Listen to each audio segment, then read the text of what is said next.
Wait just a minute. What'd she do today?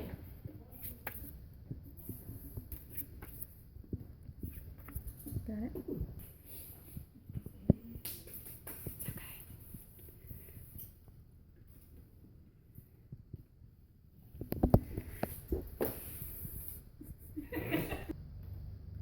First of all, I want to thank everybody for coming. Imagine you're sitting at your house, relaxing, watching TV, and all of a sudden you get this intense feeling of fear, like a chill going down your back. Your heart pounds, and you start to sweat and feel nauseous.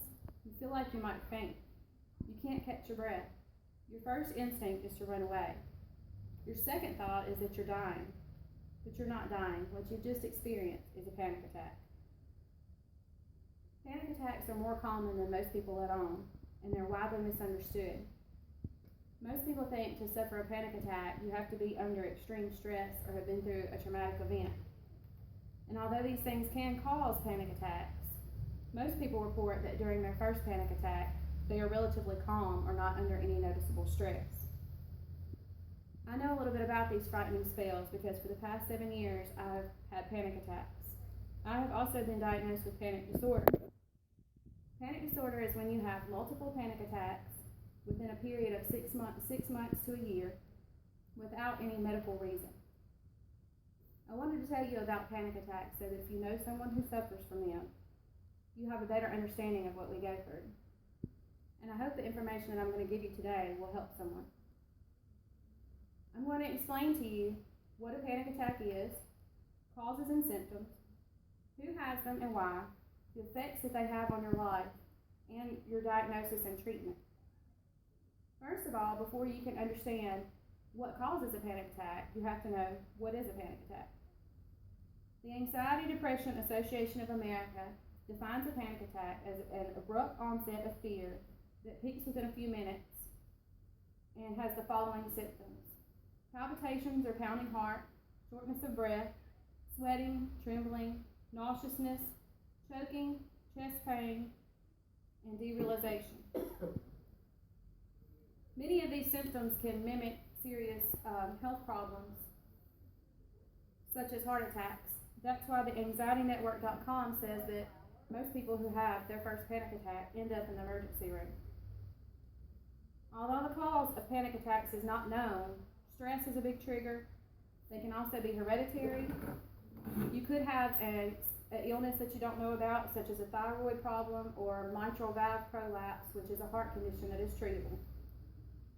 Now that you know some of the causes of panic attacks and what happens during an attack, who is susceptible to these episodes? MedlinePlus.com, a trusted health website, says that women are twice as likely to suffer from panic attacks as men. These attacks usually happen before age 25, but can happen in your 30s. I think it's because women tend to take on a lot of responsibilities and put a lot more pressure on ourselves, or the reason more women report them than men could be that men don't go to the doctor as often as women. But those are just my opinions, those are not facts. Now that we know that panic attacks cause real symptoms and they affect both men and women, what are the lasting effects of panic attacks on your life? The National Institute of Mental Health says that 6 million Americans suffer from panic disorder. This means that they not only had one panic attack, they've had several panic attacks over a short period of time, and they have significant fear about another episode. These attacks are so unsettling that most people end up having multiple tests run and several doctor visits trying to figure out what's going on with them, and they're convinced that they have a physical problem. Panic disorder sufferers can develop agoraphobia, or the fear of leaving their home or their safe place, going to places where they feel helpless. They often avoid crowds, bridges, elevators, anywhere where there's not an exit, because as I said before, your first instinct in a panic attack is to run away. You may even avoid a place where you've had a previous attack. This can lead to depression and be very debilitating. The worry and burden that one feels, and they might feel that no one believes them. But the more we learn about who suffers from panic attacks and why, the more we can help them. People with panic disorder can live normal, happy lives. I'm living proof of that. but the first step is to get a clear diagnosis and receive the right treatment. The most important thing you need to do if you suffer from a panic attack is go to your doctor and get a full checkup. The New York Times Health Journal says that a blood test and a physical exam can rule out any underlying medical conditions that may have led to your symptoms. Once you get your diagnosis, anti-anxiety or antidepressant meds can be very helpful to stop future attacks and to calm your fears of having another attack. Cognitive therapy is also an option for treatment. As I said before, once you get your diagnosis and get on the right treatment for you, you can lead a very normal life. Today I've told you about panic attacks, and I feel like this is an illness that's not talked about often enough.